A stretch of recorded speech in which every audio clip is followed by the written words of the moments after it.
Three of the most historic towns in the United States are located on this narrow peninsula in Virginia between the York and James rivers.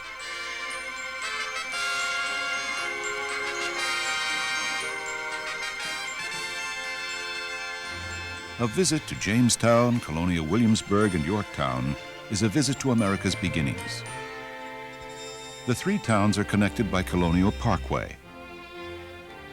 From its west end at Jamestown, the parkway passes along the James, turns inland, and then tunnels under the restored section of Colonial Williamsburg.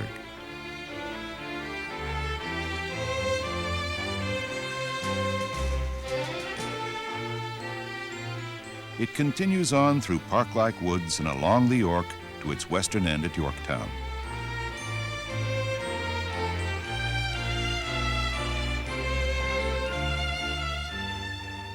Together, the stories of these three towns form a historical continuity.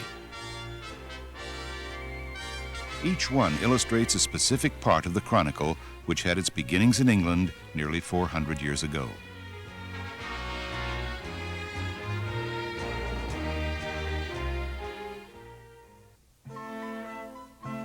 In the reign of Queen Elizabeth during the last half of the 16th century, England became a great European naval power. Elizabeth was called the Virgin Queen, and Virginia was named for her. One of her courtiers, Sir Walter Raleigh, was a driving force behind several early attempts to establish English colonies in the New World. His vision was clear.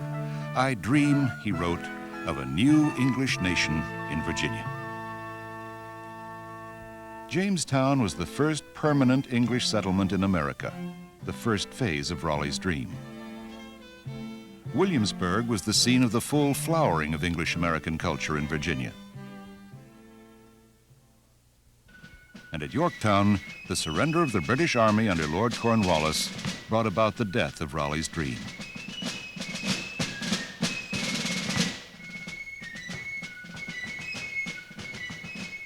As a community, Jamestown no longer exists. This is where it once stood, now a grassy park on the shore of the James River. You can read about Jamestown in history books and enjoy a pleasant stroll in this place where Englishmen braved the wilderness to establish a new home in the New World.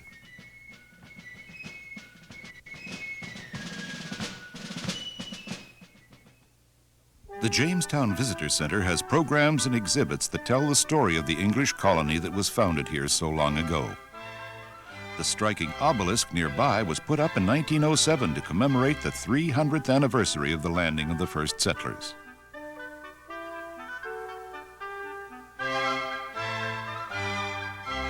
Fittingly, there's a statue of Captain John Smith, whose strength and wisdom guided the struggling colony in its early years.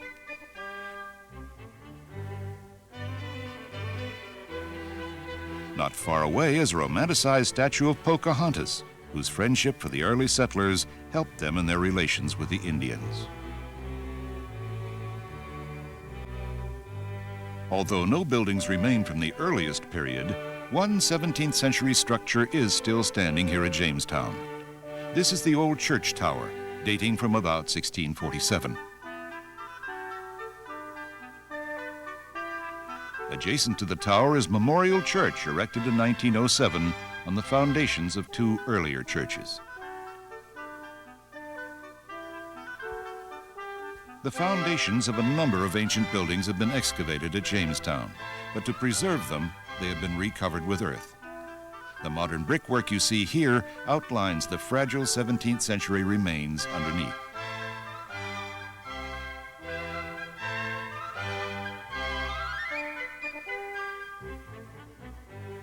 But relics and monuments sometimes seem impersonal, remote from real flesh and blood people. We need imagination to bring these long-gone people to life, to see buildings rise from ancient ruins. Why did those Englishmen come here? What sort of people were they? What was Jamestown like? What was life like in that far-off world of 1607? King James I succeeded Elizabeth and shared her determination to establish colonies in the New World. But his interest was less in territory than in the riches the new land would supply. In December 1606, 3 small ships left England bound for America. They were the Susan Constant, the Godspeed, and the Discovery. There were 144 men on board. Their adventure was to become one of the supreme achievements in world history, yet they knew almost nothing of what lay ahead. This was not a quest for religious freedom, as it would be for other later settlers farther north. Many of these men believed that in America there would be gold for the gathering, that all the easy wealth of a new and bountiful country would be theirs. The first landing in Virginia was at Cape Henry at the entrance to Chesapeake Bay on April 26, 1607. In the words of one man, their eyes were ravished by the beauty of the new land. They explored both banks of the James River. Were there moments of doubt and fear? Almost certainly. In the back of their minds was the specter of Roanoke, settled 20 years earlier and 100 or so miles farther south. The English settlers there had mysteriously vanished, swallowed up by an inviting but treacherous new continent.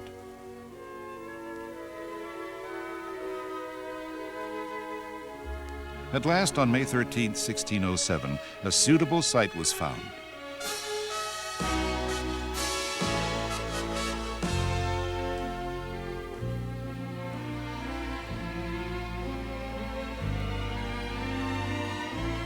This was to be the first permanent English settlement in America, the first sure step in the dream of an English America.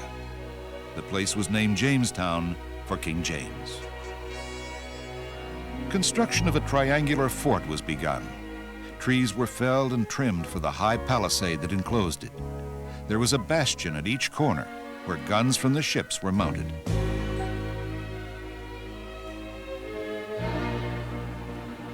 Inside, houses, storage shelters, and a church were put up. Since that time, erosion has greatly changed the banks of the James, and the site of that first fort is now believed to be some distance out in the river.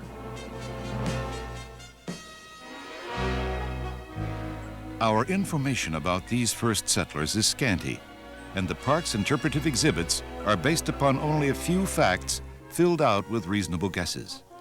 Continuing research is steadily increasing our knowledge.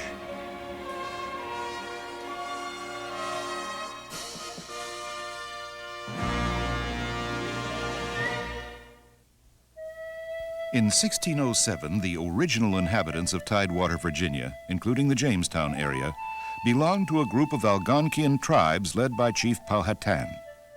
Their country offered good hunting and fishing, and they planted vegetable gardens around their towns. There were frequent wars among the tribes, and Algonquian bows and arrows had developed into powerful and accurate weapons. The English settlers had brought with them a culture worlds away from that of the Indians. Distrust grew on both sides, and conflict was inevitable.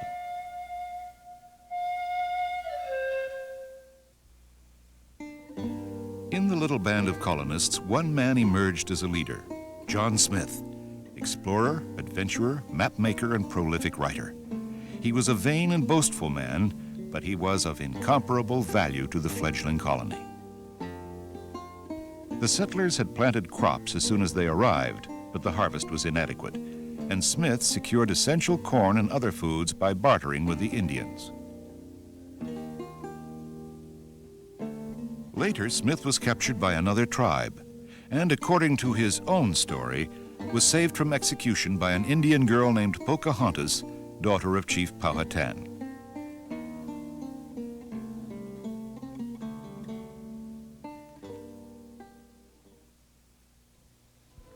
At the fort, misfortunes multiplied. Provisions spoiled and drinking water turned brackish. Mosquitoes bred in the nearby swamps, and the settlement was ravaged by fevers. By the end of 1607, half of the original 104 settlers had died. Then, soon after the arrival of the first supply ships from England early in 1608, disaster struck. Fire swept the fort, and homes and vital supplies were lost. Somehow the men found the strength and heart to rebuild and to plant new crops. The young corn flourished, and with the arrival of fresh supplies and more settlers, the spirit of the colony revived. A few tentative efforts were even made at starting industries, including the making of glass.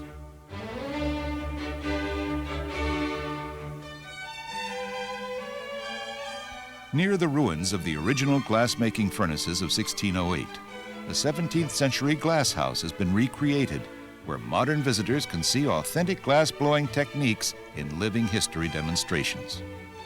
A variety of different items are produced for sale, similar to those made 350 years ago.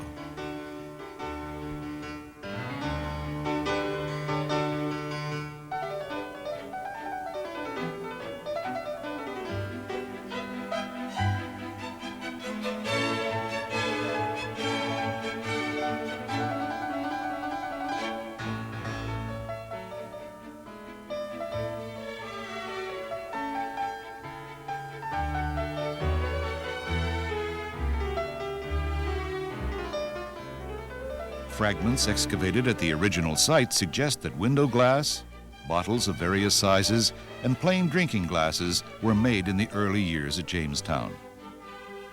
Although glassmaking was eventually discontinued here, it's among the oldest of all American industries.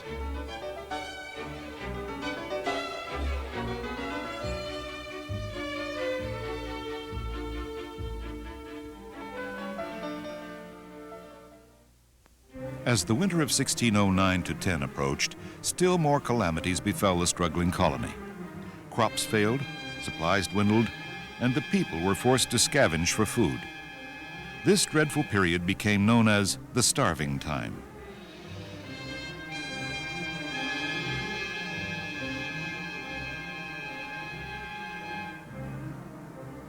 Increasingly, force had been used against the Indians, and at last they retaliated.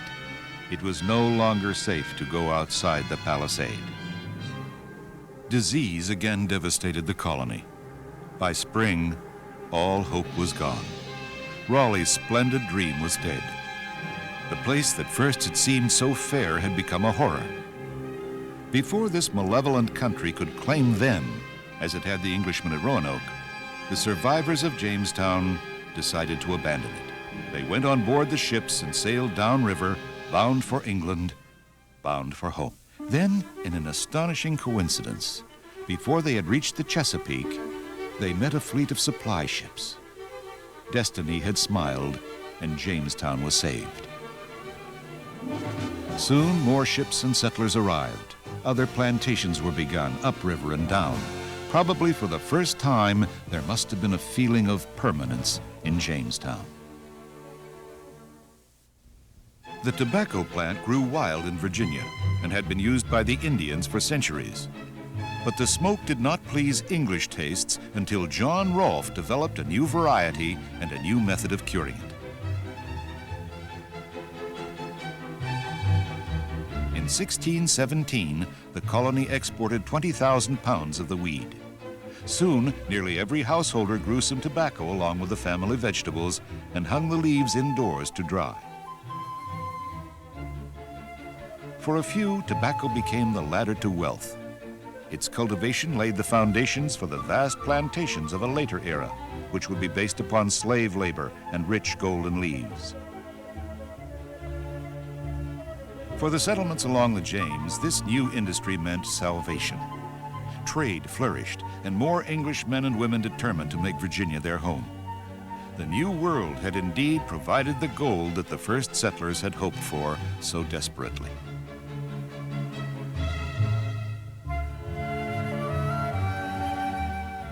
Pocahontas, Chief Powhatan's daughter, befriended the settlers and married John Rolfe. She adopted English dress, and eventually she and her husband journeyed to England. Jamestown, located at the edge of an apparently limitless new continent, had become a thriving settlement, capital of the new English nation in Virginia, of Raleigh's dream. As the colony grew, its government needed reorganization.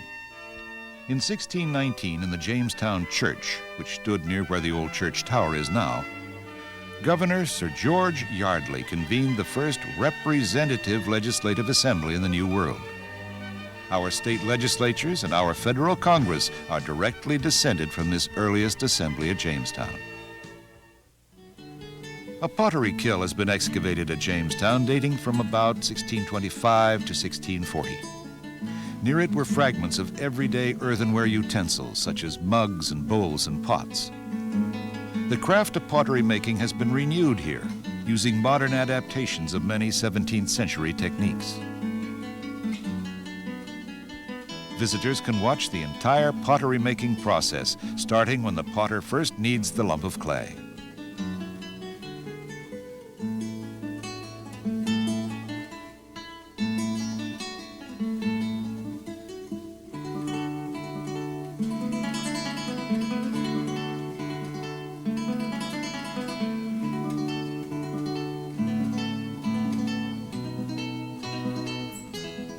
Although the glaze on colonial pottery contained lead, the attractive items produced here today are lead-free.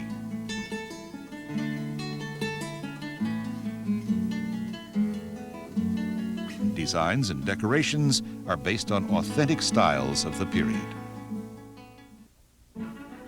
By the middle of the century, in spite of Indian attacks, fires, recurrent sicknesses, and the general unhealthfulness of the site, Jamestown was flourishing. This yeoman's house reflects the prosperity of a typical small landholder. There was even the 17th century equivalent of a row house, with homes for several families. Here at Jamestown, at least, the wilderness was in retreat, and few could now doubt that the new English nation in Virginia was permanent and prospering. Adjacent to the original site of historic Jamestown, which is administered by the National Park Service and the Association for the Preservation of Virginia Antiquities, is Jamestown Festival Park, operated by the Commonwealth of Virginia. Here at Festival Park, there are reproductions of several typical structures of a Powhatan Indian village. And facing the river, there's a conjectural replica of the first fort built at Jamestown.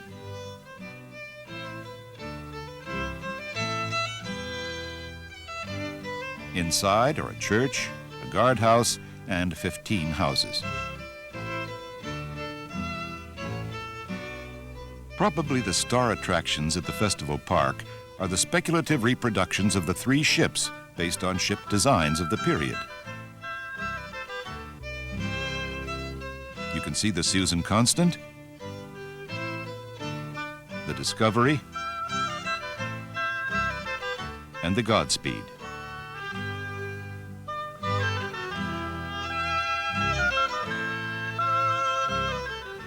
These aren't models. They're full-scale sailing vessels.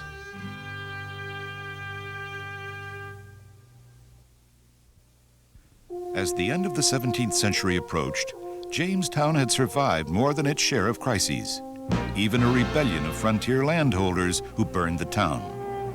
Jamestown was rebuilt, but its destruction may have focused attention on the fact that its unhealthful location made it unsuitable as the capital of a large and growing colony.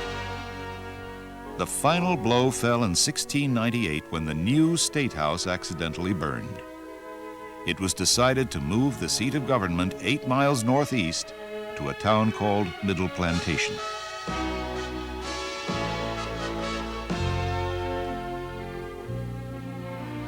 Today there's a slightly mysterious aura about the place where Jamestown used to be.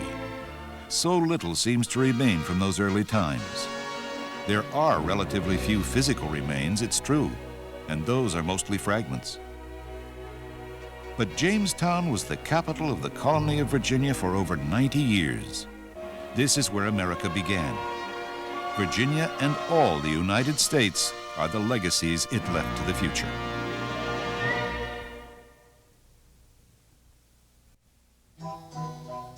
Middle Plantation, soon renamed Williamsburg, was a small settlement when Virginia's capital was moved here in 1699. However, it was the home of the College of William and Mary, founded 6 years earlier. That important institution was the center of higher education in Virginia. While a new Capitol building was being built, the Colonial Assembly met here at the college. The new capital city, however, did not yet reflect Virginia's growing importance. The governor conceived a far grander municipality, and he superimposed his innovative plan on the existing village. The college would now dominate the west end of a new broad main street named Duke of Gloucester. About a mile away at the east end, the colony's handsome new Capitol building was under construction. Between the two stood Bruton Parish Church. Near it was the large grassy area of Market Square. Then, north of the church, situated commandingly at the end of a long open green, would be the governor's mansion, or palace as it came to be called, sufficiently opulent to reflect the dignity of the office. By the early 1720s, all of these public buildings were substantially complete. The Colonial Assembly now deliberated in the Capitol. This body was a direct descendant of the first assembly at Jamestown, created a century earlier. The congregation of Bruton Parish had grown larger as the city expanded.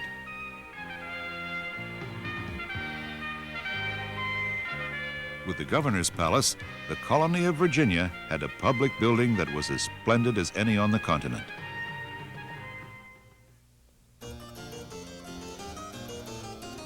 These structures symbolized a new beginning for Williamsburg, and indeed for the entire colony. The city developed during the next half-century into a stage where world-shaking events took place.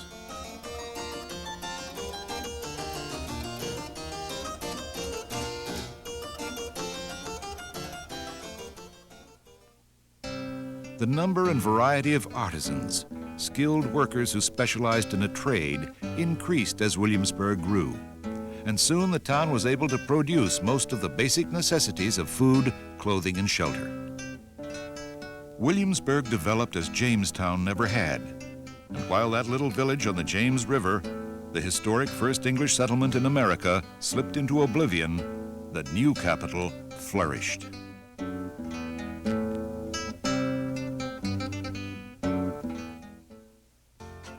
Even though Virginia's capital was later moved once again, Williamsburg, by great good fortune, did not fade away and die. It kept abreast of changing times and continued on into the 20th century as a college town and a bustling county seat. The reasons why it didn't suffer the sad fate that befell Jamestown are unique in American history.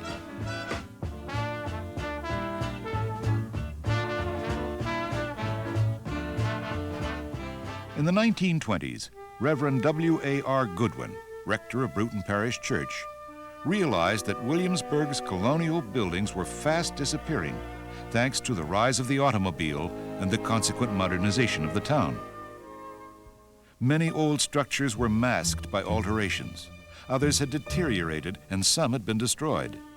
But Reverend Goodwin was able to visualize the grandeur that was Williamsburg, and he dreamed of the possibility of restoring the city to its long-gone splendor.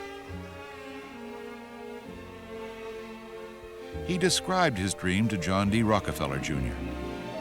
The town's architectural heritage from the 18th century, he pointed out, was being lost, and it was a treasure of national significance.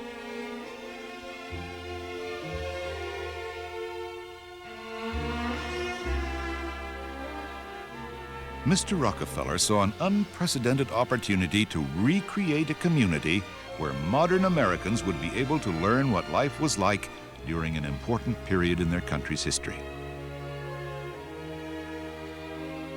He resolved to undertake Reverend Goodwin's extraordinary vision.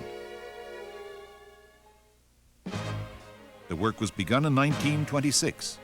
When possible, modern buildings were moved outside the area to be restored.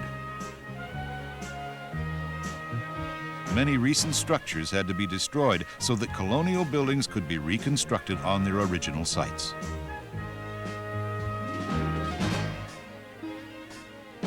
The Brush Everard House was a good example of an 18th century home that had undergone many later alterations.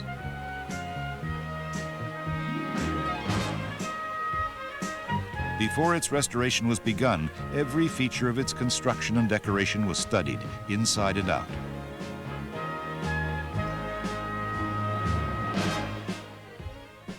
modern cement was removed and replaced with an 18th century type of mortar, made with lime from burned oyster shells.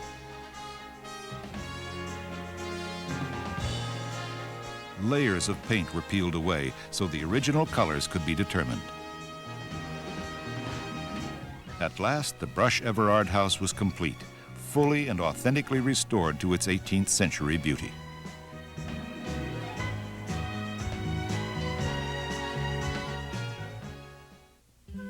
Work was infinitely more complex when the original 18th century structure had disappeared.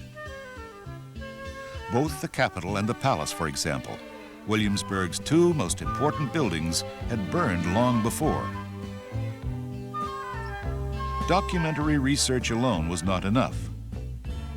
Sites were surveyed.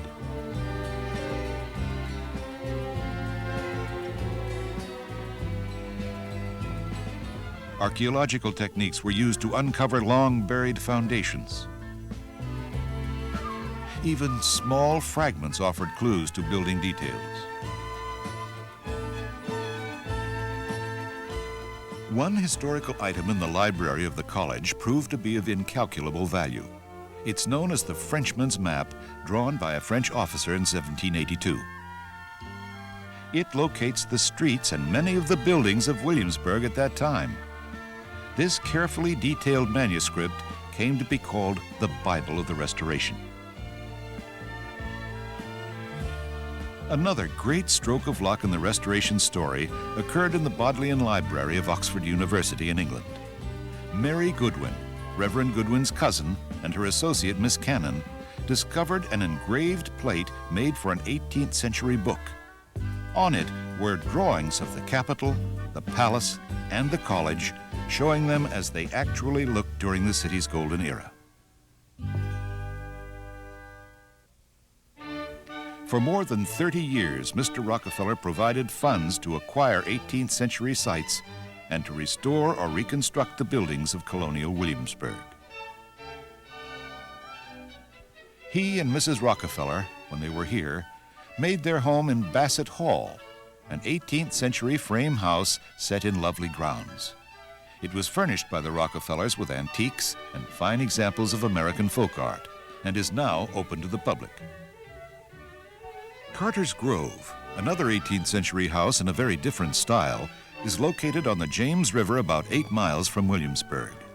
This stately mansion was built by a wealthy planter named Carter Burwell. On its grounds, the long-buried remains of an early 17th century village have been discovered. This ancient community was called Wolstenholme Town, settled only a few years after Jamestown. The locations of the town's original palisade and other structures have been marked with modern constructions.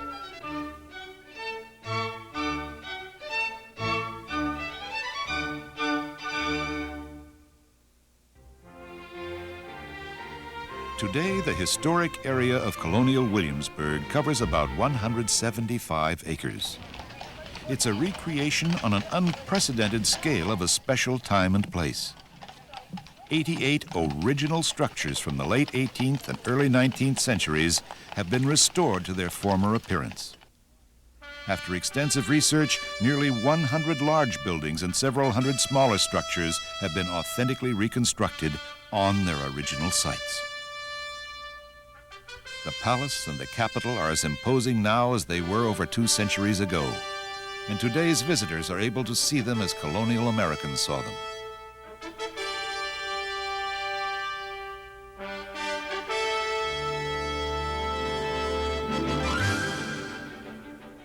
Bruton Parish Church is still an active church and has been since 1715. Some of the flat grave markers in the church cemetery were imported from England, and a few have genuinely startling decorations. Many 18th century gardens have been recreated in Williamsburg, using the designs and even the plants that the colonists were acquainted with.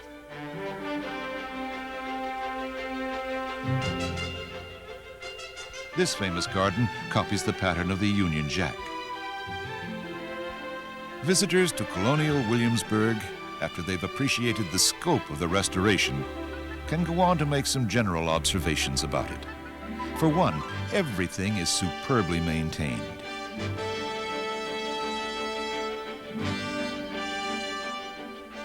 The attention that's been given to historic detail is astounding. No particular, however commonplace, has been neglected in presenting an authentic picture of Virginia's colonial capital. And this is not just a superficial alteration of old structures. Many buildings are fully furnished and open to visitors.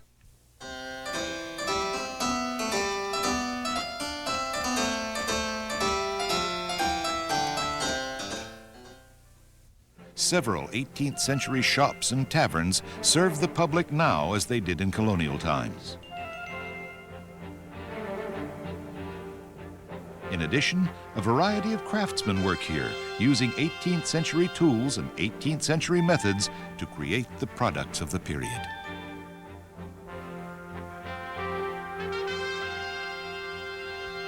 Colonial Williamsburg has marvelous depth.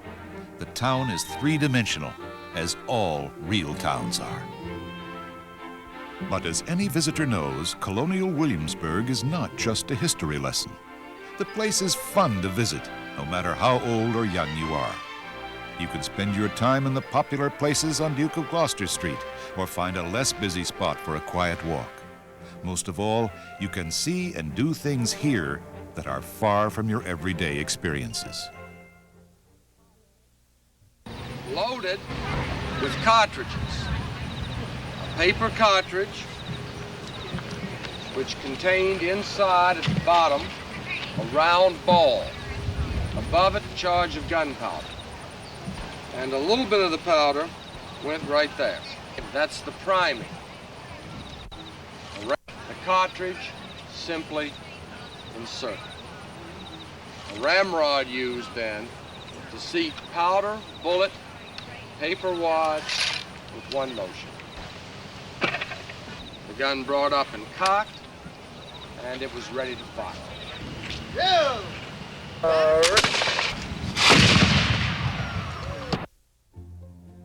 Everyone's tour should start at the Visitor Center, gateway to Colonial Williamsburg. There are programs here to introduce newcomers to the town, and you can make reservations for lodging and dining. Motor vehicles are banned from the historic area during daylight hours, so visitors leave their cars here and ride the Colonial Williamsburg buses. The Williamsburg Inn, one of America's most distinguished hotels, is located adjacent to the historic area. Other accommodations are available nearby. At the college end of Duke of Gloucester Street, in the blocks known as Merchant Square, there's a variety of fine shops and eating establishments.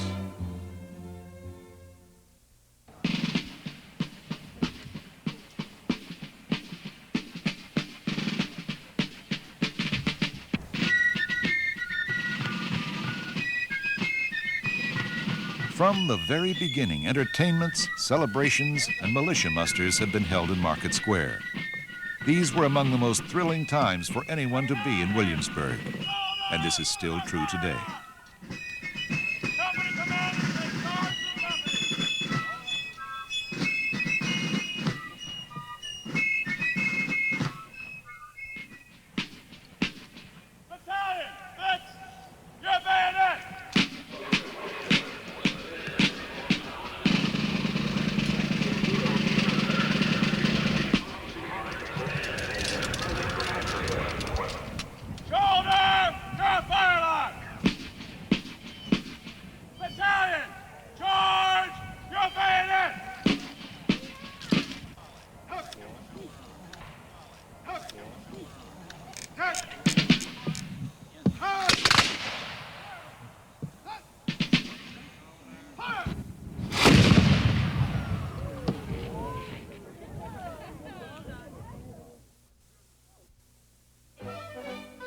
By the middle of the 18th century, Williamsburg had grown into a very cosmopolitan city, crown jewel of the English nation of Raleigh's dream. And thanks primarily to tobacco, Virginia's economy was flourishing. Now, luxury items were created by the artisans at Williamsburg. These, as well as rich imported products, found a ready local market.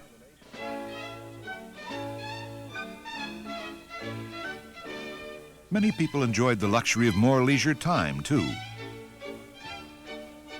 Raleigh Tavern was popular with visitors and townsfolk alike. Here, besides meals and lodging, one could find a convivial game of billiards.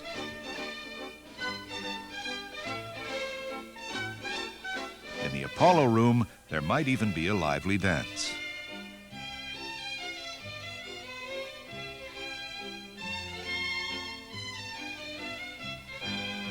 Thomas Jefferson entered the College of William and Mary in 1760. He left after 2 years and later studied law under George Wythe, a widely known lawyer who represented Williamsburg in the House of Burgesses. The Burgesses were soon occupied with a Stamp Act passed by the English Parliament in London, levying taxes on the American colonies. Patrick Henry, in a fiery speech before the Burgesses, asserted that the Virginia Assembly alone had the power to tax Virginians. A resolution to that effect was adopted. Virginia's Stamp Act resolution was sent to the other colonies, and Americans grumbled increasingly about Parliament's interference in American affairs.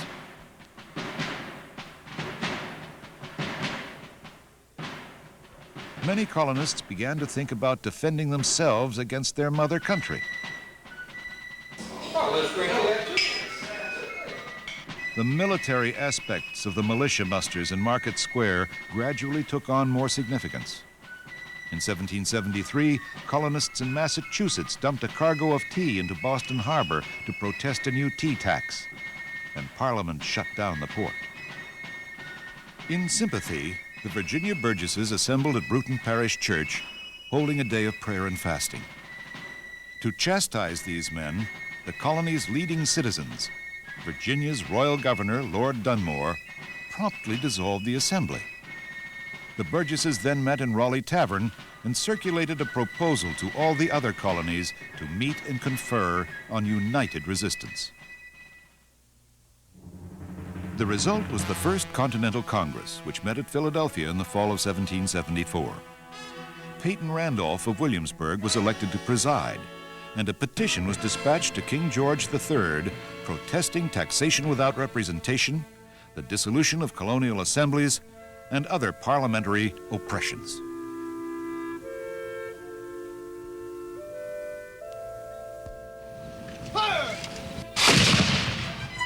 The Virginia Assembly passed an act to train a standing militia. Governor Dunmore ordered British Marines to remove the town's gunpowder from the magazine. Patrick Henry, leading a band of armed patriots, demanded that Lord Dunmore return the powder or pay for it. But cooler heads prevailed, and a compromise was worked out.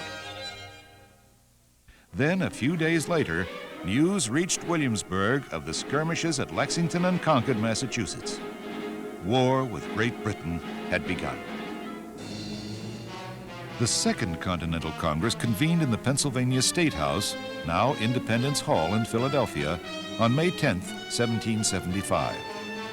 Virginia's George Washington was chosen Commander-in-Chief of the Patriot, or Continental, Army, which was still unorganized and untrained.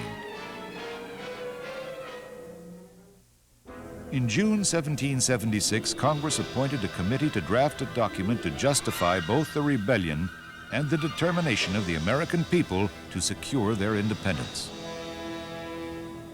The Declaration of Independence was composed principally by Thomas Jefferson in his rented rooms in Philadelphia. His eloquent statement of basic human rights thrilled the citizens of Williamsburg when it was read to them, just as it still stirs our hearts today.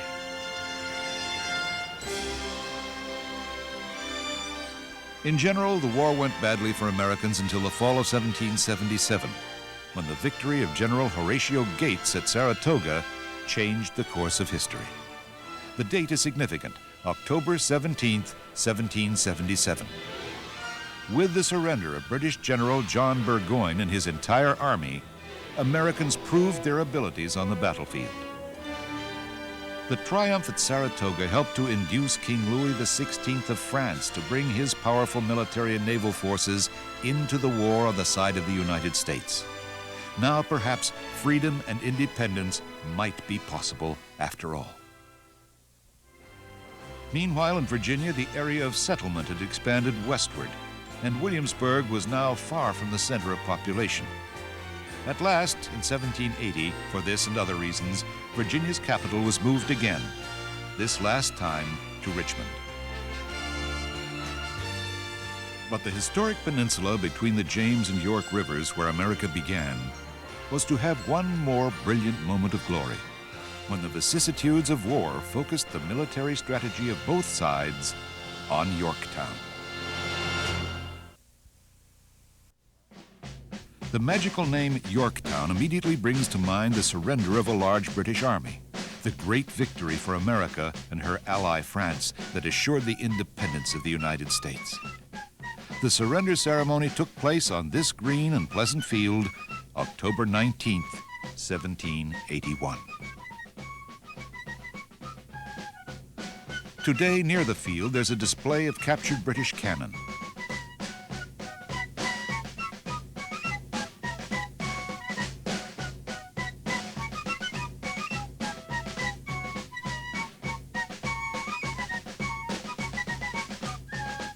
The guns have triumphant American inscriptions added after their capture. Yorktown and its river are no longer the busy seaport they were in the middle of the 18th century.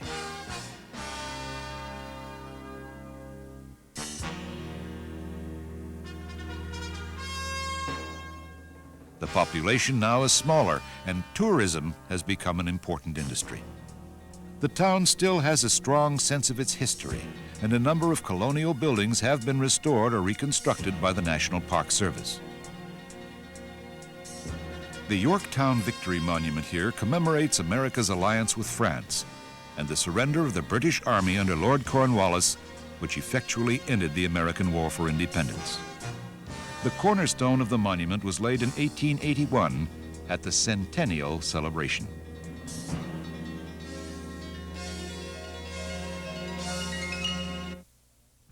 Near the town, just inside the old British defense line, is the National Park Service Visitor Center. Besides the displays and audiovisual programs that help to interpret the Yorktown battle, visitors can see 18th century artifacts that have been unearthed on the battlefield. Many exhibits naturally relate to warfare, but there are also some less martial items of great interest. Among the more spectacular exhibits are the sleeping tents used by George Washington in the Yorktown campaign, and part of a reconstructed British frigate containing naval items recovered from the York River. The battlefield has changed since the 18th century. During the Civil War, Confederate soldiers dug earthworks where the old British lines of 1781 had been. Parts of the American and French lines, however, have been reconstructed. Ranger-guided tours are regularly scheduled. The many interpretive presentations and the carefully restored colonial buildings at Yorktown all contribute to an image of a distant era, the era that saw the end of Sir Walter Raleigh's new English nation in Virginia. Here at Yorktown, the English dream died, and the American dream became reality. Yorktown was established near the end of the 17th century as a tobacco port, a few miles up the York River from Chesapeake Bay. Grace Church, whose sturdy walls have survived fire and siege, dates from around 1697. It still serves its congregation today. Mungo Somerwell, a local ferryman, built this pleasant home before 1707. Swan Tavern, now reconstructed on its original foundations, began serving patrons in 1722 and became the most well-known tavern in town. The Nelson House, showplace of colonial Yorktown, has been faithfully restored. At the time of the siege, its owner was Thomas Nelson, Jr., the town's most prominent citizen, then governor of Virginia and a signer of the Declaration of Independence. The house was badly scarred in the siege of 1781.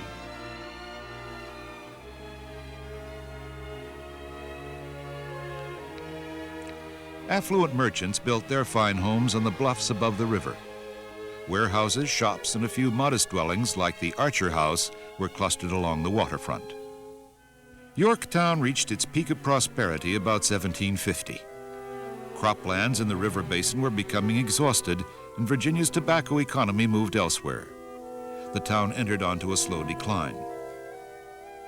But how did it happen that the climactic battle of the American Revolution took place here, in a small, comparatively insignificant seaport far from the major theaters of war? The key word in the question is seaport. Midsummer 1781, General Charles Cornwallis, with an army of British veterans and German mercenaries, was ordered to seize and fortify a seaport on the Chesapeake for use as a British naval base. Cornwallis chose Yorktown, moved his entire army here, and began to build fortifications. He felt no urgency since he expected reinforcements and a British fleet any day. But he had placed his army in a potential trap. A sufficiently large American and French force could easily cut off all supply and escape routes by land. Unless the British controlled the Chesapeake, and until their fleet arrived they did not, French warships could cut off Cornwallis's supply or escape by sea. If those conditions were met, his army would be doomed. The Marquis de Lafayette, a young French nobleman passionately devoted to America, commanded a small American force in Virginia that was trying to hold Cornwallis where he was. Lafayette had written General Washington, then outside New York City with the main American army, of Cornwallis's situation. Washington also learned that French Admiral de Grasse would soon reach the Chesapeake with a powerful fleet bringing troops and artillery. This sudden superiority of Allied strength in Virginia made an operation there seem extraordinarily worthwhile. Washington combined most of his army with the French forces of General Rochambeau and sent them on the long journey toward Virginia to join Lafayette. If the ships of Admiral de Grasse could operate in conjunction with these Allied land forces, Cornwallis's army at Yorktown might indeed be put in jeopardy. The French fleet reached the Chesapeake at the end of August and immediately blockaded the mouth of the bay. The British army was now cut off from help by sea.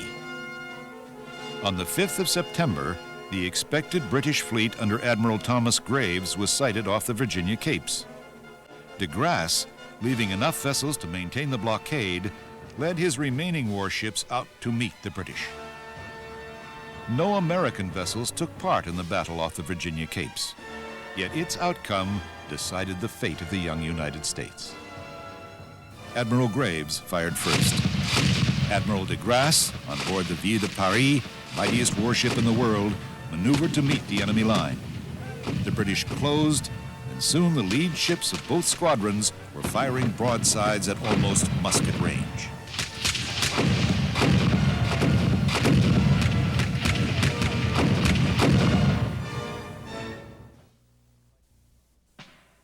Cannon fire ended near evening and fighting was not resumed the next day. No ships were sunk during the battle, but damage was severe on both sides. The British fleet was so badly shattered that it limped back to New York for repairs. There, public sentiment was not poor Admiral Graves, but poor Cornwallis. The French had won a magnificent victory. The Chesapeake now belonged to the Allies, and Cornwallis's prospects began to look grim. Today's visitors might pause while touring Yorktown and its battlefield and remember that during the siege of 1781, this quiet community, this gentle landscape, shook with the thunder of cannon and shell. Many men of many nationalities were wounded and killed. Here, in what is now a peaceful, shady grove of trees, General Washington set up his headquarters and planned the strategy that led to victory. Superior numbers of men and cannon contributed, of course, but it was men and cannon ideally deployed that created the Allied triumph.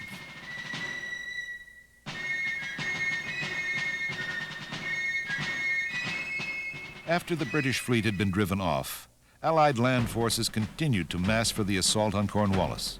On September 14th, Washington and Rochambeau rode into Williamsburg. The local artillery fired a thunderous salute.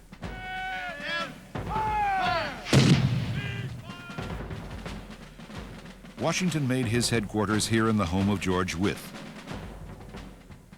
The Allied armies moved on Yorktown and, meeting no resistance, took up their positions around the town. Before the end of September, all was ready. After studying the situation, Washington decided not to make a direct attack, but to open a siege instead. The British defense lines circled around the outskirts of the town, and the Allies dug their entrenchments 600 to 800 yards outside the British positions. Allied artillery was hauled up, and on October 9th, the bombardment of the town and the British defenses began. General Washington himself touched off the first cannon fired by the Americans. Governor Nelson suggested his own home as a target for the gunners, pointing out that Cornwallis might well be using it for his headquarters. Allied fire on the town and the British lines grew in intensity. The fury of the bombardment continued night and day. Cornwallis's gunners returned the fire. The effects of the Allied siege artillery were devastating.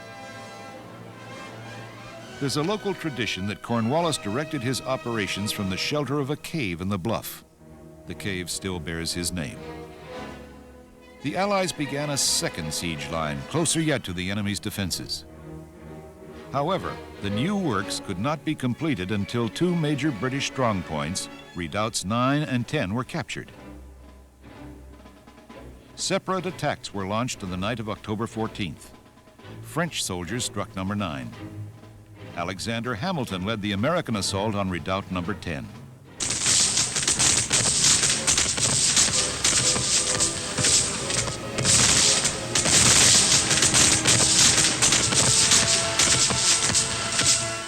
After ferocious hand-to-hand fighting, American and French flags were planted on the parapets, and work on the vital second siege line could continue. When British hopes were all but gone, Cornwallis tried a desperate escape. The plan was to ferry his army across the York River to Gloucester Point. After dark on October 16th, the first third of his troops were taken over. As the transports returned for more men, a violent squall roared out of the west, scattered the boats, and made further crossings impossible. Now, all escape routes were sealed shut. The next day, Cornwallis brought back the 1st Division to face the inevitable with their comrades. One of his officers wrote, "Thus expired the last hope of the British Army." During that same stormy night, the Allies had also been busy. Daylight on the 17th revealed their completed second siege line between redoubts 9 and 10. Here, the Americans massed their greatest concentration of artillery, now within point-blank range of the British defenses.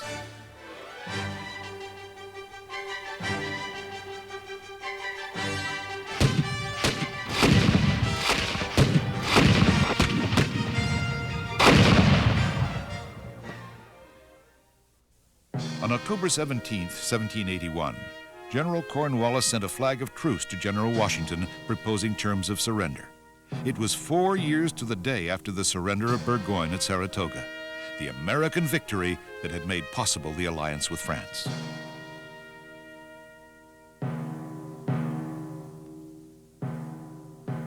Two commissioners from each side met in the neat frame house of Augustine Moore, well outside the Allied lines. Negotiations were conducted in this room.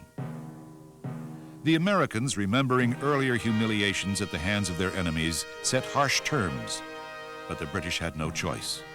Their ammunition was nearly gone, rations were short, and the stress of the bombardment had been appalling.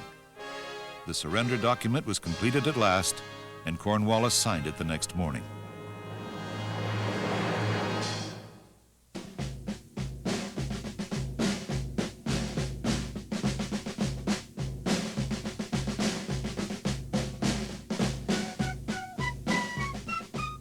The surrender ceremony took place on the afternoon of October 19, 1781, on a broad, grassy field about a mile and a half south of Yorktown.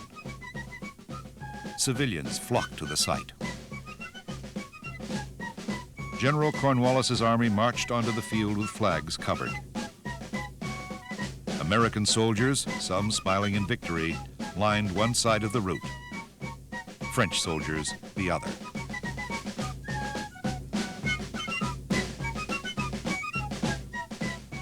The British band is said to have played a strange little song called "The World Turned Upside Down." If buttercups now buzzed after the bee, if boats were on land, churches on sea, summer were spring and the t'other way round, then all the world would be upside down.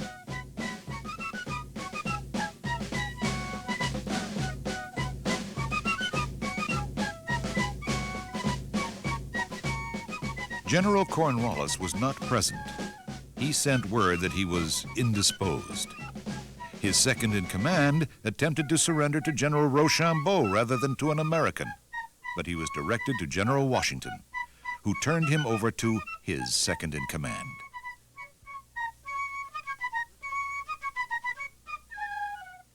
British and German soldiers laid down their arms in a formal acknowledgement of defeat.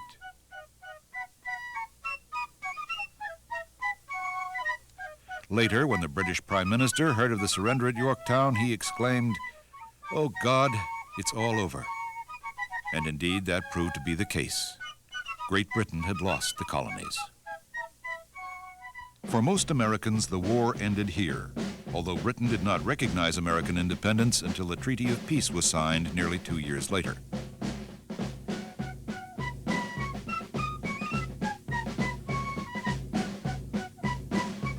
The surrender ceremony at Yorktown was the funeral rite for Raleigh's glorious English dream.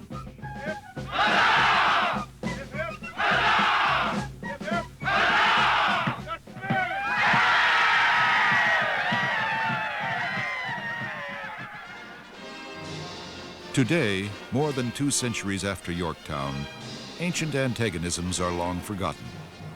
The United States and Great Britain are linked by a staunch friendship that is one of the bulwarks of the free world. We, the British and the Americans, like to call each other cousins, and so we are. In language and in many of our laws, customs, and political ideals, our 2 nations share a common heritage, with roots that go far back to the birth of England. In these respects, perhaps, Raleigh's dream of a new English nation in Virginia has partially come true. But after Yorktown, it became clear that it was an American nation that began at Jamestown and flourished at Williamsburg. A nation whose origins are forever English, with a present and future that are uniquely American.